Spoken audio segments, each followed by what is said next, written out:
మల్లికార్జున్ ఖర్గే కాంగ్రెస్ అధ్యక్షుడు ప్రధాని మోడీపై తీవ్రమైన ఆరోపణ చేశారు. ఆ ఆరోపణ ఏంటంటే, ఈ పహల్గామ్ ఉగ్ర దాడి ప్రధాని మోడీ గారికి ముందే తెలుసు అనడానికి నా దగ్గర ఎవిడెన్స్ ఉన్నాయి అంటూ మల్లికార్జున్ ఖర్గే గారు ఈరోజు చాలా తీవ్రమైన ఆరోపణ ప్రధానమంత్రి గారి మీద చేసేశారు. అసలు ఏంటి ఈ ఆరోపణ? ఈ ఆరోపణ ఏంటి? ఏంటి అంటే, ప్రధాని మంత్రి మోడీ గారు ఈ ఏప్రిల్ 19వ తారీఖున కాశ్మీర్ పర్యటన ఉంది. కానీ ఆ పర్యటన రీషెడ్యూల్ చేసుకుని ఆయన పోస్ట్‌పోన్ చేసేశారు. పోస్ట్‌పోన్ చేసేసి సౌదీ అరేబియా వెళ్ళారు.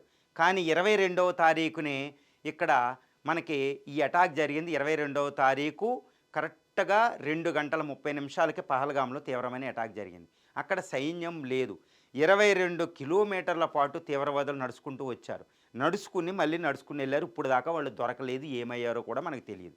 అంటే ఇప్పుడు ఖర్గే గారు అంటున్నారు, ఇది ప్రధానికి ముందే తెలుసు, ఇంటెలిజెన్స్ రిపోర్ట్లు ఉన్నాయి, అవి భద్రతా బలగాలకి చెప్పలేదు ప్రధాని గారు, హోమ్ మినిస్టర్ గారికి చెప్పలేదు, భద్రతా బలగాలకి చెప్పలేదు, పారామిలిటరీ ఫోర్స్కి చెప్పలేదు. ఇది ఆరోపణ. ఎంతటి పెద్ద ఆరోపణ అంటే, ప్రధానే అమాయకమైన ప్రజల బలి కావడానికి కారకుడు అని చెప్పడం.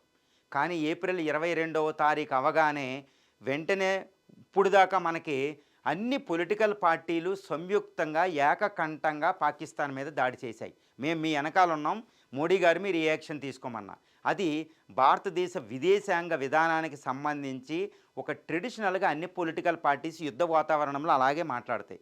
కానీ యుద్ధం ఏప్రిల్ 22 తర్వాత ఇప్పుడు 3వ వారంలోకి ప్రవేశించాం ఆల్మోస్ట్.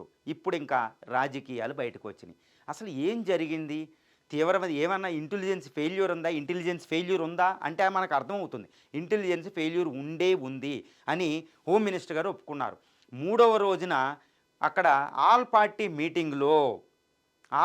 మీటింగ్లో రాజ్నాథ్ సింగ్ గారి అధ్యక్షత జరుగుతుంటే అక్కడ అమిత్ షా గారు కూడా ఉన్నారు, రాహుల్ గాంధీ గారు ఉన్నారు, అన్ని పొలిటికల్ పార్టీలు ఉన్నాయి, 16 పార్టీలు ఇంక్లూడ్ ఓవైసీ అందరూ ఉన్నారు. ఈ సమయంలో అపోజిషన్ పార్టీస్ అడిగినప్పుడు అలాంటి ఎందుకు తప్పిదం జరిగిందంటే, ఆ తప్పిదం జరిగింది కాబట్టి ఈరోజు ఇక్కడ ఉన్నాం, మీటింగ్ మాట్లాడుకుంటున్నాం అన్నారు. అంటే అప్పుడే గవర్నమెంట్ ఒప్పుకుంది ఇంటెలిజెన్స్ ఫెయిల్యూర్ అని.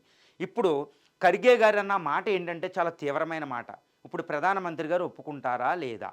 ఎందుకంటే ఇది చాలా తీవ్రంగా పరిగణించవలసిన మాట. అవును, ఇంకా పాకిస్తాన్తో మనకి యుద్ధ భయం తొలగలేదు. అది మనల్ని అటాక్ చేస్తుందా, మనం దాన్ని అటాక్ చేస్తున్నాము. ఈ సమయంలో ఇప్పుడు రాజకీయాలు మళ్ళీ వెంటనే రావడం కూడా అంత మంచిది కాదు. ఖర్గే గారు కొన్ని రోజులు ఈ ఆరోపణలకే పక్కన పెట్టవలసి వచ్చును. కానీ ఇదే సమయంలో బీజేపీలో కొంతమంది నాయకులు ఇక్కడ ఈ సిద్ధరామయ్య గారు పాకిస్తాను ఇది అని కింద నాయకులు మాట్లాడుతున్నారు. సో ఇంత పరిణామంలో రాంచీలో ఈరోజు ఖర్గే గారు మాట్లాడారు. అంటే రాజకీయాలు ఎక్కువ రోజులు భారతదేశ ప్రయోజనాల కోసం రాజకీయాలను పెట్టలేని పరిస్థితి ఉందన్నమాట. అంటే ఇప్పుడు ప్రధానమంత్రి గారు కోర్టులో ఉందన్నమాట. నాకు తెలియదని చెప్పాలి, బీజేపీ చెప్పాలి. ఎందుకంటే ఖర్గే అసలు opposition party leader Rahul Gandhi గారు చాలా తీవ్రమైన ఆరోపణ చేసినట్టు, ఈ ఆరోపణ మంచిది కాదు.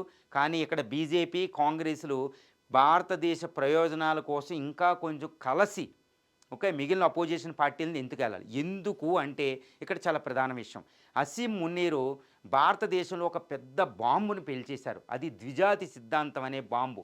హిందూ ముస్లింలు వేరే దేశాలు కావాలని పెట్టారు. భారతదేశంలో ఇంకా ముస్లిం పాపులేషన్ పాకిస్తాన్ కనుక వచ్చి తక్కువ 2వ అతిపెద్ద పాపులేషన్ ఉంది. ప్రపంచంలో 2వ అతిపెద్ద ముస్లిం పాపులేషన్ గల దేశం భారతదేశం.